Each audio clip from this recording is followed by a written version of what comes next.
இந்த 2026ல த்ரிஷா இல்லைனா நயன்தாரா அப்படின்னு போகக்கூடிய ராசிகள் யார் யார்? ஃபர்ஸ்ட் எடுத்தோடனே நான் காட்டக்கூடிய பார்த்தீங்கன்னா ரிஷபம். ரிஷபத்துக்கு வந்து பார்த்தீங்க அப்படின்னா, இந்த முடிஞ்சு போன காதெல்லாம் திருப்பி ரீஎன்ட்ரி கொடுக்கறதுக்கான வாய்ப்புகள் வரும். என்ன காரணம் அப்படின்னு பார்த்தீங்கன்னா, த்ரிஷாவும் நயன்தாரா 2 பேரும் யார் கனெக்ட் பண்ணியிருப்பாங்க? ஃபர்ஸ்ட்டு த்ரிஷாவை கனெக்ட் பண்ணியிருப்பாங்க.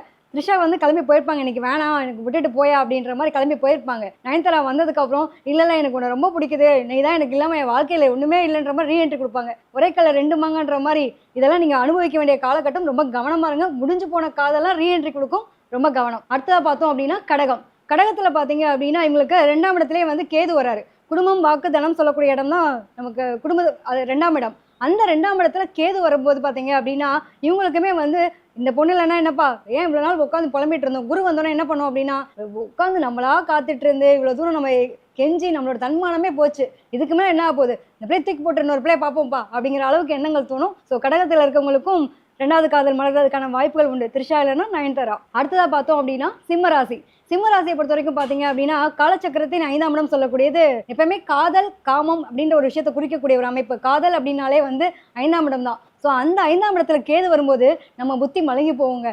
அதுவும் பார்த்தீங்கன்னா உங்களுடைய 2ஆம் இடத்துல வந்து சுக்கிரன் நீச்சமாகறாரா, எப்பயுமே வந்து அந்த 2ஆம் இடம்ன்றது தான் நமக்கான குடும்பத்தை குறிக்கக்கூடிய ஒரு அமைப்பு. ஸோ குடும்பத்தை வந்து தேவையில்லாத ஆட்களுடைய நட்பு பழக்க வழக்கங்கள் வந்துச்சு அப்படின்னா குடும்பம் குதூகலமாயிடாது, ரணகலமாயிடும். ரொம்ப கவனமா இருங்க. அடுத்து பார்த்தீங்க அப்படின்னா கும்பராசி.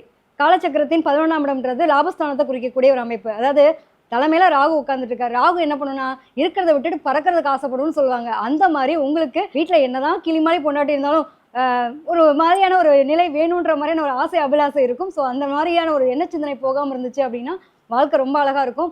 என்னன்னா இவங்களுக்கு கூட 2ஆம் இடத்துல சனி இருக்கும்போது முடிஞ்சு போன காதல் பல வருஷத்துக்கு முன்னாடி நான் லவ் பண்ணாங்க, திருப்பி பார்த்தீங்கன்னா ஃபேஸ்புக்கு இன்ஸ்டாகிராமு இந்த மாதிரி வந்து உங்களை ரீஎன்ட்ரி கொடுக்கறதுக்கு வாய்ப்பு இருக்குது.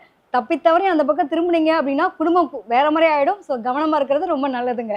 நயன்தாரா போயிட்டு அப்புறம் த்ரிஷா வந்தாங்கன்னா வாழ்க்கையாக இருக்காது. கன்னிராசி எடுத்துட்டோம் அப்படின்னா சுக்கிரன் நீச்சம் அடைதா, லவ் பண்ண பொண்ணு விட்டுட்டு போயிருப்பாங்க.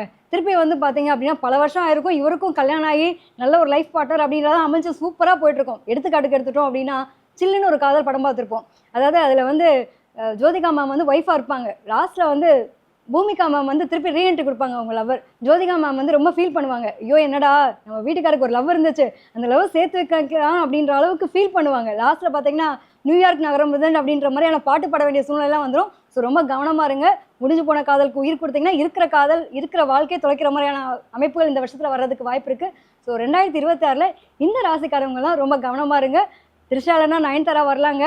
நயன்தாராவோட இருக்கும்போது த்ரிஷா வந்தால் பிரச்சனை ஆகிடும், கவனமாக இருங்க. ரொம்பவே இன்ட்ரெஸ்டிங்காக இந்த சினிமா ஜோதிடம் எபிசோட் 2 வந்து இருந்தது. இதே மாதிரி இன்ட்ரெஸ்டிங்காக அடுத்தடுத்த பதிவுகள் பார்க்க நம்ம அஸ்ட்ரோ தமிழா சேனலை ஃபாலோ பண்ணிக்கோங்க.